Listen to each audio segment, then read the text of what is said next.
let's say the person owed 50,000 from a loan they took out from the bank, and they went delinquent. The loan would probably sell me that $50,000 loan. At that time, I can get it maybe for 20,000. Uh-huh. And I worked something out with the homeowner where I made the payments more affordable. And if they paid for a year on time, I could then go and sell that loan to somebody for maybe $45,000. And I essentially doubled my money. So it's just a way to flip paper and Uh-huh. make returns. Hey.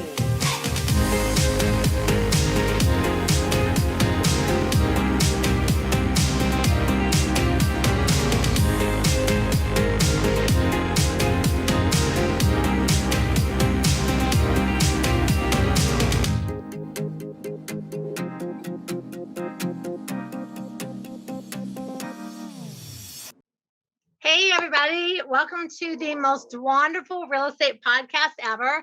I am so excited to have you here for another one of my sessions of Inside the Minds of Today's Millionaires. So if you are sitting there or listening or doing whatever you do in your net time, and you're like, hey, I'd like to learn something about tax liens. Well, you are at the right place today. I have a very exciting guest. His name is Fuquan Bilal.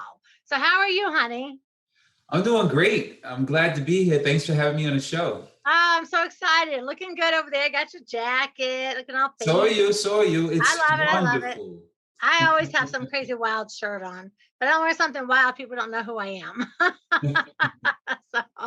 So as you all know, inside the minds of today's millionaires, we talk to a variety of people, and they're not all necessarily in real estate. They're just very successful people in different, mostly real estate, but some different genres, because we're trying to find out what it is inside the minds of these folks that makes them take this extra step over here and become successful when somebody else just stays over here and never quite makes that leap. So we're looking to dig inside of your mind today, Fuquan, and see what it is about you that helps you actually make that leap. So just tell us, so first of all, well, give us a little brief summary of who you are and what you do. Sure. So first of all, I'm a superhero to my kids. Oh. That's the first title. I'm a unicorn right here to my grandchildren. I think I'm the queen of the unicorns. So yeah, I've been investing in real estate for about 21 years. I have a company, a private investment company called NNG Capital Fund. That's Nancy George, NNG Capital Fund. You guys can find more out on nngcapitalfund.com. And what we do is we specialize in alternative assets, primarily real estate assets, which is real property, tax liens, and also mortgage notes. So we have a very diverse vehicle. And we're talking a little bit about tax liens today, but like I mentioned, I've been doing real estate for about 21 years. I've been through 2 market cycles. And I'm really just glad to be here to share one of the strategies I use to get real estate at a super discount with the group. Nice, nice. Well, as everybody knows, we start up every podcast with Drinks with Dwan, and we are both having tea. See, look, I even got my teacup that says, I'd melt for you. I have ginger tea. What flavor do you have? Oh, I have cinnamon today. So cheers to you, and cheers to all my Dwanderful family. Cheers. So you all know that we just take this brief minute and just tell everyone, take a deep breath. Let your stresses of the day, just shake them all off for a minute. And just open your mind and set your mind to learning and listening and laughing, because we're going to have a good time as well. And I know a lot of you are listening to podcasts in your net time. So you might be exercising or driving or whatever you're doing. And so I just want you to be in the moment with us for a little while, not long, 45 minutes. And I just always like to check in and see how everyone's doing. So I'm hoping all of you are doing your homework and your assignments, and you're getting on webinars, and you're just learning and you're listening. And so with that, Fuquan, how are you doing today? I'm doing great. Thanks for asking. I'm super excited. There's a lot of opportunities that are out there as far as deal flow. So we're just super excited to be in the marketplace that we're in. We know almost a year ago. In fact, a year ago, there was doom and gloom, and there was a lot of bad writing on the wall. And since, as I would say, as a nation, we've moved forward. Everyone is starting to get some sort of idea of direction where they want to go, what they want to invest in, things they want to do. We saw a major shift all over the place, from people working at home now to Zoom being the number one thing. So, I'm super excited to be in a place. And I think what did happen, the Black Swan event that occurred, made me and my team stronger. So, we're just grateful for what's to come. Yeah, I feel the same way. I've been doing a lot of webinars and Zoom calls for several years prior to all this crazy COVID stuff. So while so many people were like scrambling to keep their businesses and things flowing, I was like, I already did that years ago. So obviously, it's been a terrible thing, but we didn't really miss much of a beat as far as our real estate investing goes, because we kind of already had made a transition like that a couple of years ago. So, and I think one of the so before we get into talking about tax liens and mortgage loans, so that's what we definitely want to talk about. One of the things I always like to ask all my guests is I try to figure out like what you were like when you were younger. So I don't know how old you are. How old are you? 47. I just turned 47 on the 16th of March. Yay. Well, you're looking fine for 47. Trust me. Just looking fine in general. Thank you. People say, oh, you look good for 62. I'm like, you could just say I look good. You don't have to add the 462 part to it. Just say you look good, Dwan. Say, oh, okay, thank you. So Fuquan is an unusual name. What's your nationality of that name? Was Arabic. Arabic, wow. It's Arabic, and it means the criterion, like the difference between right and wrong, similar to the Bible. Wow, what a great name. Thank you. Because when I heard it, I was like, oh, I don't know that I've ever talked to anyone or met anyone with that name. That's a neat name. So were you raised in America? Yes, I was. So when you were like, let's say 12, 13, 14, what was that, Fuquan? What were you doing? What were you thinking about? What was happening in your life at that time? Yeah, so even at the young age, I was working. I'm so grateful for my mom. She, installed the hustler spirit into me. We used to go, I remember, to the flea markets or the bazaars, as they called them back in the day. And she used to go to Chinatown, New York, and she would buy items wholesale, scarves, just little hats and gloves and stuff like that. And we used to rent a space in the bazaar, outdoor, indoor bazaar, wherever we traveled to, for $25 for a 6-foot table. And she would set up these items, these scarves, hat, gloves, and incense and stuff like that. And we would have to hustle. Me and my younger brother would have to sell these items in order to generate income. So I've always, around that age, that's what I remember, me going to these places with my mom, helping her sell the inventory that she had and being excited about it. And there was a gentleman that used to sell like newspapers by our school. And every Friday, I would actually ask him, where does he get it from? Where does he get it from? So I saw the guy delivering the newspapers one day, and I approached him, the delivery guy, directly, and got an agreement with him so I can start getting papers and selling them also.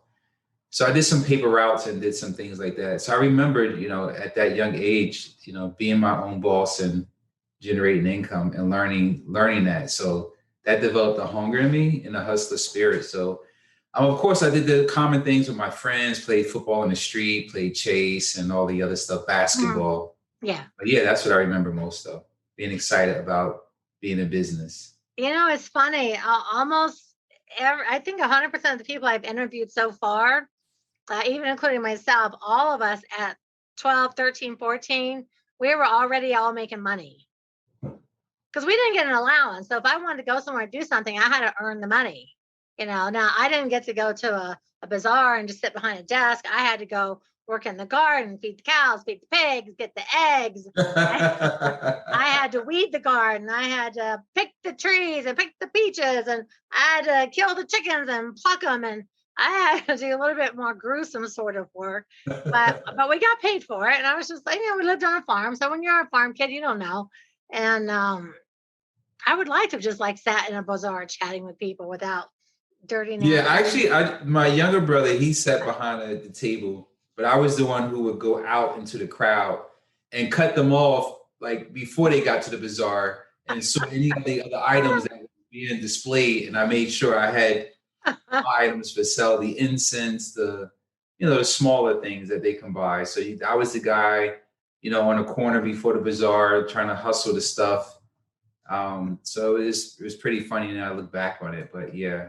But you learned how to talk to people at a young age. So that probably helped you not to be shy, or at least not to be shy to, because I was weirdly super, super crazy shy in high school, but I would work with my parents and do things and go to fruit markets and all these different things. I talked to everybody. But in school, I was so shy, it was crazy. So it probably helped you be a little more outgoing and give you some people skills. Oh, for sure, for sure. Yeah, I think again that's what I can remember. That gave me my foundation because it Hmm. made me the person who I am today. So I'm Hmm. eternally grateful for my mom taking me through that experience. I remember at first I didn't want to do it. Me and my younger brother didn't want to do it, but then we made a competition out of it. Who would sell the most stuff? Oh, there you It go. would give us 25% of the profit. So basically, that was good enough for me. If I sold $100 in items, I made $25 for the day. We were out there for like 6 hours. So to me, at 12 years old, $25 was the world. That's so much money back then. Yeah, I mean, yeah. it really was. I mean, I'm a little Yep. I older was than like, if you, we but go once a week, that's $100 a month, and in 1 year, I have $1,000 saved up by the time I'm 13. So that was the world to me. And then I started learning, okay, I made this $25 this week. Now, how do I invest this into a paper route to make money on that? Okay, I made money on that. Now, where can I buy the wholesale candy bars and potato chips to sell to my friends in school? So I kind of turned one thing to another. Then all three were going at the same time. And the $25 a week that I was expecting to make now turned into like $60 or $70 a week that I can count on. So that was pretty awesome for me. not well. That's awesome for anybody. I mean, really, look at how young and your mind was already, rolling and thinking and how that was going to happen. Yeah, I mean, So, I had no choice under the circumstances that we grew up under, single parent household, and I seen my mom struggle. So for me to kind of step up to the plate to know that I had to, help bring the income in, that was the best thing ever for me to know I could help my mom and also learn how to generate business, right? How to mhm. generate income from doing my own business. So now you get a little older, maybe you're like 20, 21. Are you thinking about real estate yet, or where are you at that point? Not at that age. Around that age, I was actually working for corporate.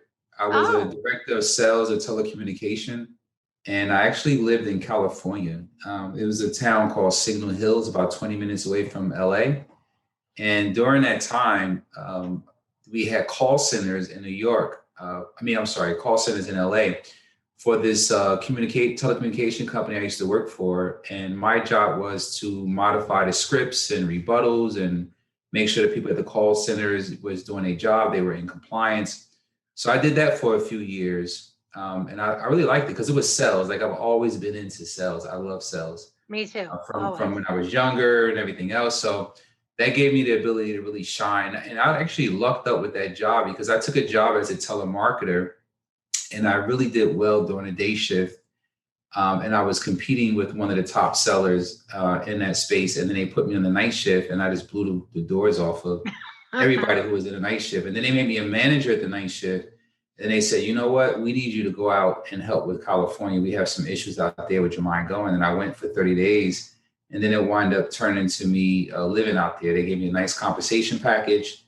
And I didn't have any family, anybody out there, but I was just young and I wanted to make the money. Yeah. And they made me a nice offer. They got me a corporate apartment, an American Express card, and I was living the world. So that's what I was doing when I was 2021. And yeah, those were exciting times. I loved it. No, I California bet that was actually sounds really exciting, especially really out exciting. there at the corporation. You got your credit card. They got you set up in a nice place Yep. in They paid for California. rental cars, everything. The only thing I didn't like about it, I stayed in Anaheim when I first went out there, and I stayed right Mhm. across the street from Disney. And I lived in a hotel for 6 months. So it sounds exciting to a bunch of people. You get somebody to clean up after you every day. You got a credit card, meals. but you just get burnt out from the eating out every single day. You know, after 6 months, I was like, wow, I need to get a place. I need to cook some home cooked food. And they made it happen. So I was grateful about that. And I stayed out there for a little while longer until that industry started to slow down. And then I started to, back in somewhere around like 98, I started to learn about websites and internet back then. And my company was trying to make a transition into websites and doing stuff online. And the industry was dying down at that point. So where along your path did you come across the idea of real estate investing or the tax liens or the mortgage loans? Like where along, because I didn't start till I was like 32.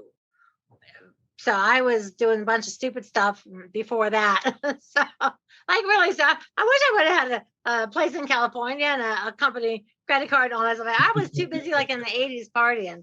So where along the way did that concept of like, hey, you know what, I could really make money over here in this thing by myself and not being underneath the corporate shield, where along the way did that become a thought process where you started investigating?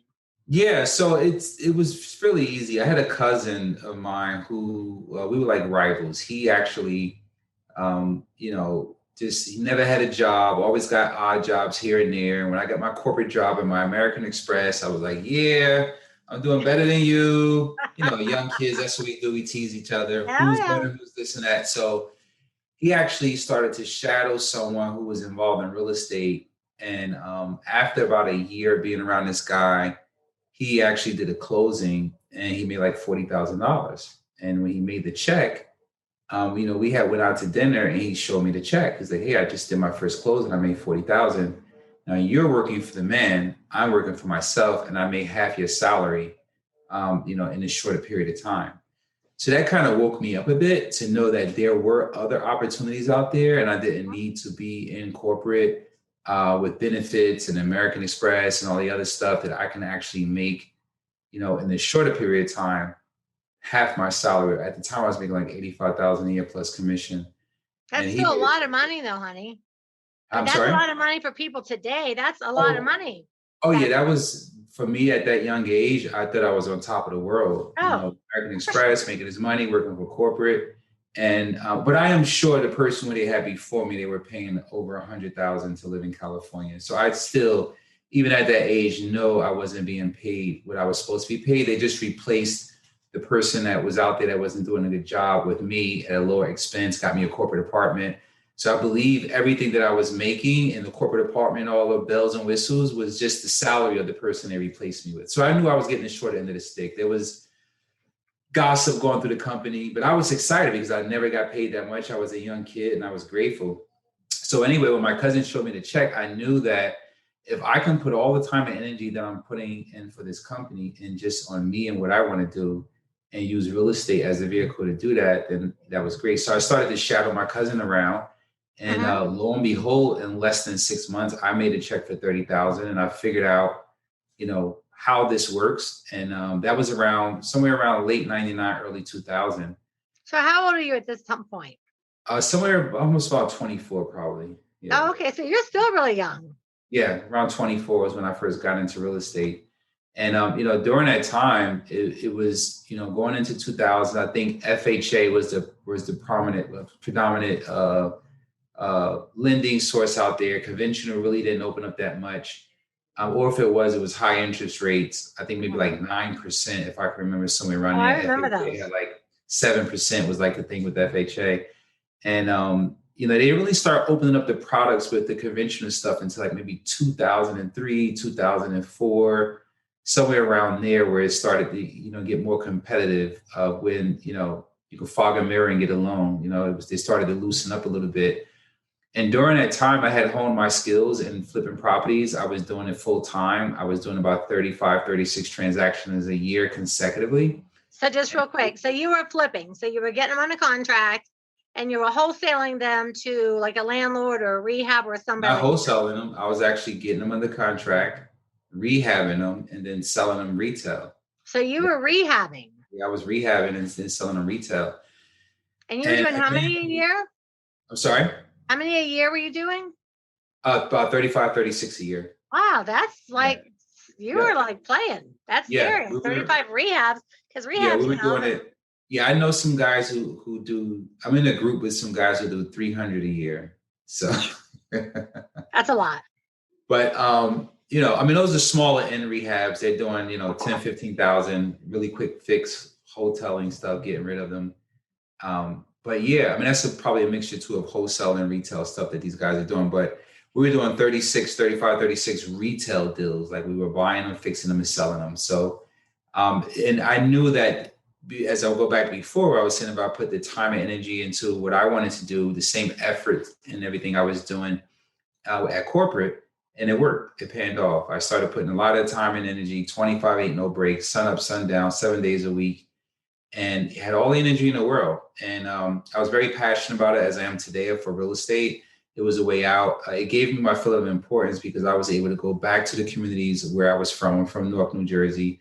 There's a lot of blighted and dilapidated proproperties in that area. So for me to go back, revitalize those properties and put them back on the tax roll for the township, provide a better place for the residents to live, it just made me feel important. You go through block by block and start rehab, and then you drive down the street and you can see the change that you're making in the neighborhood. It just fulfills me.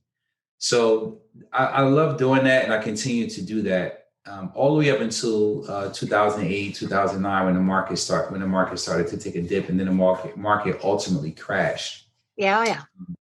Yeah, I mean, the story is, I lost a bunch of money like everybody else, went through divorce, went through all of that stuff. And it took me about 1.5 to 2 years to bounce back, to really get an understanding of where I wanted to go, what I wanted to do. So somewhere around about 2011, I discovered the note business, which is one of the things that I still invest in today. So I actually discovered during that time that you can actually buy delinquent paper directly from the bank. So at that time, the banks did not want to be the bad guys. They did not want to foreclose on people. They put the brakes on foreclosure, and they started to sell the delinquent debt to other companies.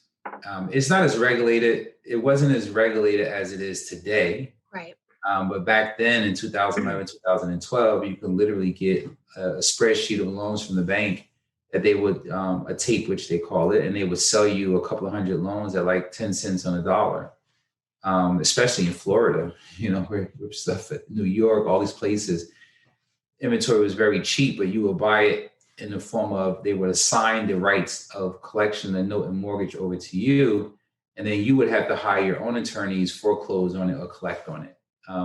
So I learned that space, was very intrigued with it. I still love it today. Heart is on fire for it. That gave me the feeling of importance to be in that space because I was able to help homeowners stay in the house. So let me ask you a question.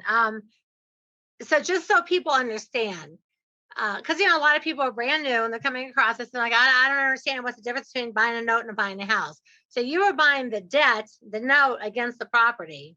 The homeowner was in foreclosure, and you became the new bank. Absolutely. And then did you call homeowners and say, hey, if you can come up with this much money, we can start you on a payment plan? And did you work out that with people? And because I did that for a while too. And that's what I always did. I bought these super cheap notes in Florida, actually. And then I would call the people and say, hey, if you can, I would lower their payment, lower it all down. If you could pay this much, you can keep your house. So is that absolutely? Yeah. Oh, I love that because I don't mean that was a good explanation of it. I really appreciate that because a lot of people don't get it. And that's the top of the pinnacle. When you can actually go and buy the paper directly from the bank, you're in front of the people who buy REOs essentially. Exactly. And one of the things for all of you that may be hearing this for the first time, there's a big difference between buying the note and buying the REO. Once it's an REO, the bank is taken it through foreclosure, the bank has it back. And the way the bank works today is they list it and put it on the market and then they sell it. So if Fuquan is talking, is you're going into the bank and saying, sell me your bad debts and I'll finish the foreclosure. So you're in essence becoming a bank, which gives you all the options in the world. Absolutely. I love that. Yeah, the main thing that we did was we didn't want to foreclose. So we foreclosed, we failed. We wanted to give a solution to the homeowner because we bought it at a discount and we wanted to share our discount with the homeowner. And we wanted to waive all of the arrears as long as they came up with some type of earnest money and they provided financials showing that they can afford the new payment that we had agreed for them to pay. And that way it made us the true blue bank. And basically we were able to start collecting mortgage payments instead Yep. of being the property owner and collecting rent. The homeowner was still the property owner and they took care of all the maintenance issues. And we just took care of making sure that the customer service. And so we would place it with the loan servicer, which most people who have a mortgage today deals with, and they would handle all the phone calls and all that stuff. And we just did the workout portion of it. And that was really exciting because that was pretty much doing business from a laptop cell phone. Oh, yeah. Instead of running around, the tenants call us trash and termites and chasing contractors and then Home Depot. So that transition for me was like, oh, you can make money and still do this. So the whole goal of that would be once you take it from non-performing, the bad debt, and you turn it that good debt, which is called performing, then you can then go out and sell that debt. Just to give the listeners, a view of that.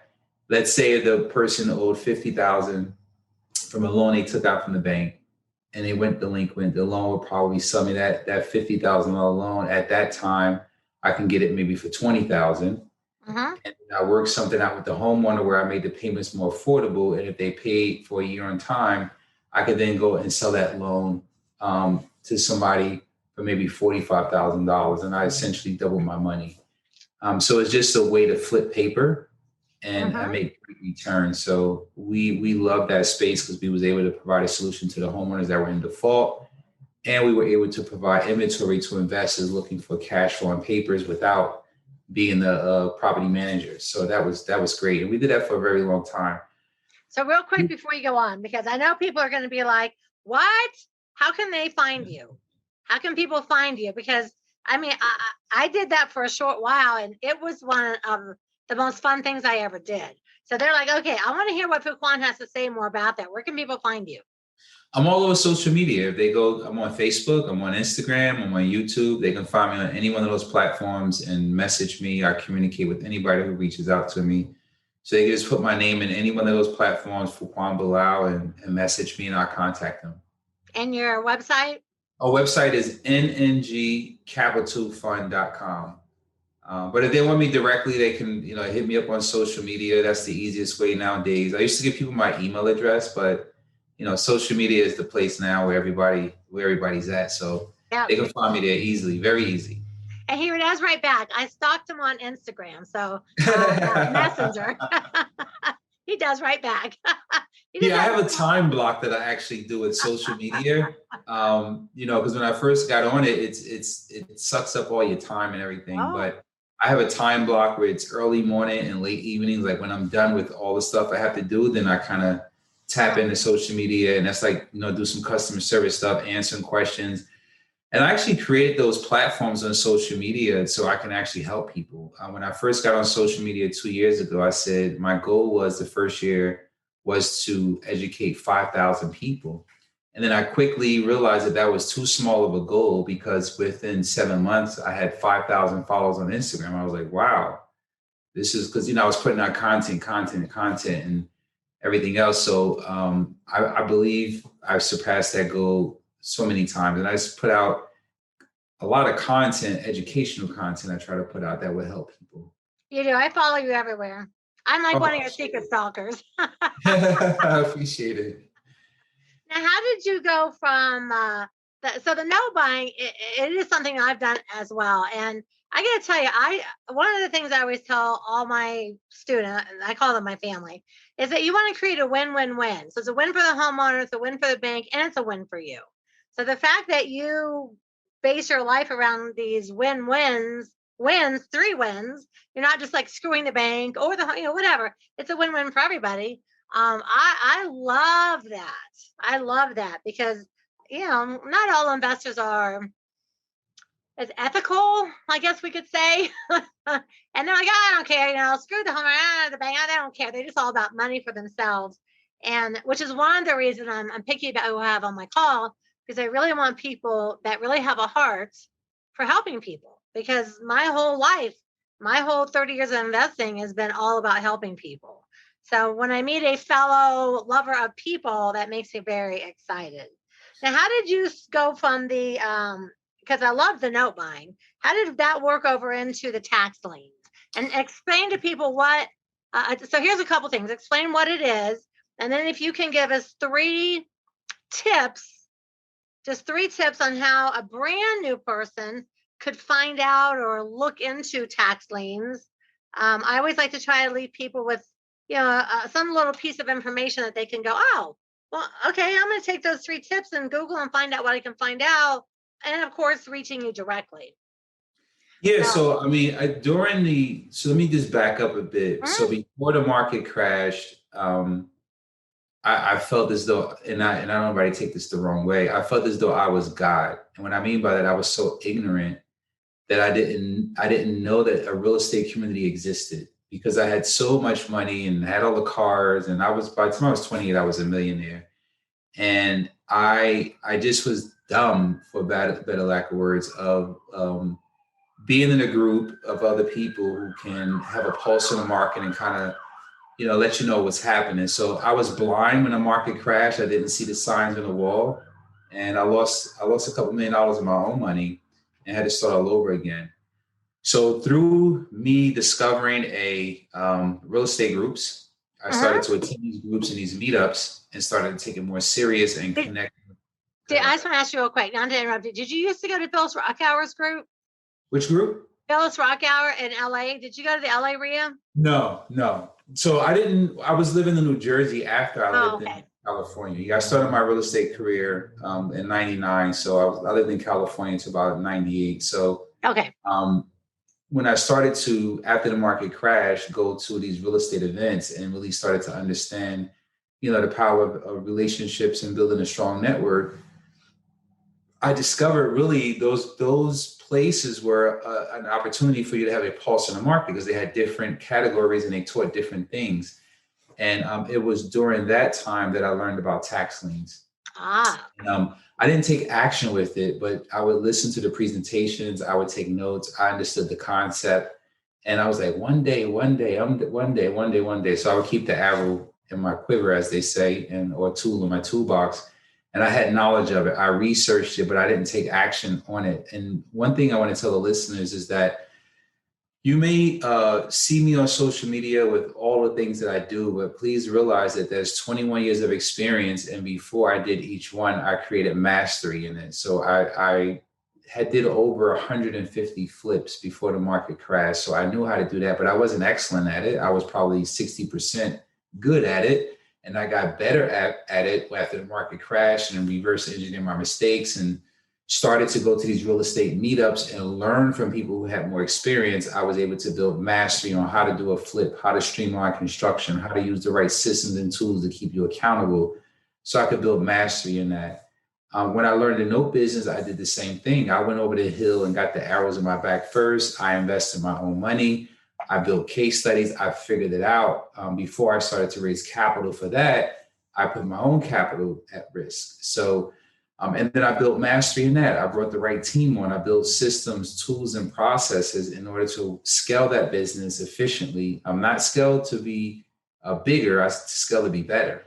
So that's one thing I just want to impart upon our listeners, is that you have to create mastery in what you're doing before you start jumping. I want to be a wholesaler. I want to buy tax liens. I want to do this, because you'll just fall flat on your face. So try to go deep instead of wide, right? So when that was what I like that, deep instead of wild. Yeah. I'm going to use that. That is so true. Yeah. So when I learned about tax liens, it was like one of those shiny objects. I want to try to go do it. Let me go to the next auction. So I knew how to do it. I created the process. And I remember a gentleman coming into my office probably maybe 5 years ago. And it was a representative of another gentleman. So he took a meeting with me, and he brought me this book from this tax lien attorney. And he came to me to sell me, actually. He came and said, hey, you buying properties. I have a group that buys tax liens, and they're looking to sell them to investors like you. So he showed me a couple of properties, And I just didn't get what he was trying to do, because I was like, okay, if they're buying the tax liens, they have to be getting them at a discount, because my understanding from before going to these meetings and, reversing, listening to my notes in my head and remember is that you're going to buy the tax lien for delinquent taxes, and delinquent taxes are like $12,000, and it has to be 2 years in my state of New Jersey where someone falls behind, where you can actually foreclose and get the property. So I'm saying to myself, it's 12,000 a year, 2 years, 24,000. Cost everything. They can't be into it for more than 50. So why are they selling to me at retail price? Where's the discount? Like I was telling the guy, where's the discount? I could just go to the realtor and get the property the same thing. What is this group doing? He said, well, you get first access and that. So I know it's a bunch of BS. So I told the guy, well, I wasn't interested at the time. I'll get back to him. So he said, okay, no problem. He was a little upset. And then when he was leaving, he went to grab the free book back that he was giving to me. And I put my hand on it. And I said, you told me this was free. Why are you trying to take it? He goes, oh, you can have it. So I took that book and it sat on my shelf for like 2 years, right? I didn't read it. I just like tax liens. I'm going to read that book and find out more information, because I researched the attorney. And he was the attorney who wrote some of the laws in the state of New Jersey for the taxes. So I was like, okay, this is a guy that I definitely want to read this book. I'll just put this on the shelf.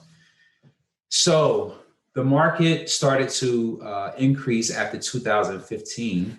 I really got heavily into real estate. I was doing notes and I started to do more real estate in my personal portfolio, because my fund that I raised capital for at that time primarily was for notes. So the long and short of it was I started to do flips in my personal portfolio and pricing started to increase. And I knew some of the similar things that I saw some of the similar things I was seeing back in 07, 08, when it started to increase rapidly. When I started to buy from these banks, pricing was increasing, on the market price was increasing. I said, okay, I got to get ahead of the curve. So where can I pivot to get ahead of the curve? Where can I get a bigger discount? Tax liens. It came up, say, okay, what if I can get these at the same price these guys can get them at? And at the time, I was actually buying a few properties from investors, a fund who actually purchased a tax lien. They would then foreclose and sell it to me. So after buying about 3 or 4 properties from this fund from upstate New York, I was like, wow, I need to reverse engineer this project and spend some time into it. So the short of it, here's the 3 tips that I would tell people is, if you are interested in getting into tax liens, the first thing I would do is find out what are the laws in your state. In the state of Florida, it's tax deeds, where you actually, and I think upstate New York, where you actually foreclose at the auction and you get the deed to the property. And then you have to pay the back taxes. In New Jersey, is the opposite. You don't get the deed until you foreclose on the taxes. So I went through all my notes. And one thing I could tell people is reach out to an attorney to find out what it is in your state that's the requirement. What are the redemption periods in your state? What I mean by that is, if you do foreclose, what rights do the homeowner have to redeem? What's the time period? And I would highly advise, when you put that attorney on retainer, they're probably $250 an hour. You would invest $10,000 with a guru. Why don't you give $2,500 for an attorney for 10 hours and pick their brain, right? I hate to use that term, pick their brain. Get with an attorney and find out more information about how do you lose money. That's what I did. Put the attorney on retainer and said, look, I want to get into this business. How do I lose money? What are the pitfalls? And they went through every step on how I would lose money. And then I said, okay, how do I protect myself from that? Then they went through every step on how do I protect myself from that. Then I built the process. I asked the attorney, what is the process of the foreclosure? What's the timeline? What's the first through the last step? So the attorney told me that. I did it on a lucid chart, a diagram. I did a PowerPoint presentation so I can go through it and understand the steps, the timeline, the cost of the attorney. Then I attended an auction. That would be tip number 2. I would tell someone, attend the tax lien auction. The standard tax lien auctions usually happen sometime in December, right close to the holidays, where the 4th quarter delinquent taxes go to sell. So I attended the auction and I started to observe what was happening at the auction. How were they bidding? Why, if the lien was $6,000, why would somebody bid $30,000? I don't understand that part. Why would somebody bid more than the lien? I would understand that process. And then after the auction was over, I would actually approach a few people who did not win and people who won. I would go out to lunch with them. I would ask them questions. I attended a few auctions in different towns just to get a feel of it and how it go, right? What's the requirements after you win? So I did some investigation, and I spent Good. about 6 months really understanding the whole concept, the risk, and how to mitigate the risk.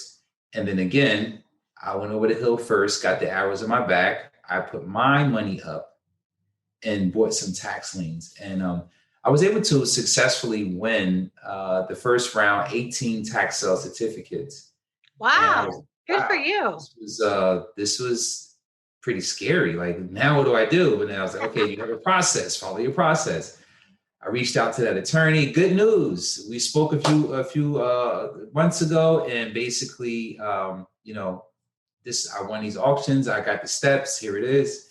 And we went through that whole process, and it was a learning experience. It was organic for me because the attorney was giving me more information, spending a lot of time helping me.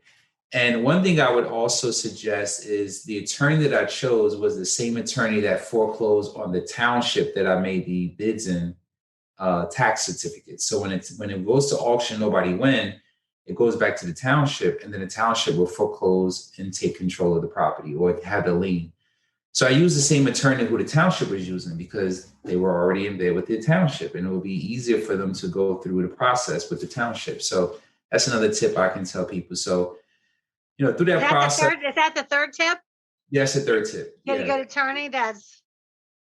Well, I guess that will go with the first one. Find an attorney, but you want to find an attorney that does business with the town already, right? I like it. The second one would be attend an auction and understand the process of how it go. Then the third tip would be to build your process, PowerPoint presentation or process mapping document, so you can have your head wrapped around the process and what it all involves, and you can visually see what is the process, the cost that's involved with it, and then that's really the business of tax liens. And then you actually, it's a learn by doing business. So you can watch as many webinars as you want and take as many notes, but until you actually do it is when you really will learn some things that you may have missed to ask the attorney, or things that may have not come up.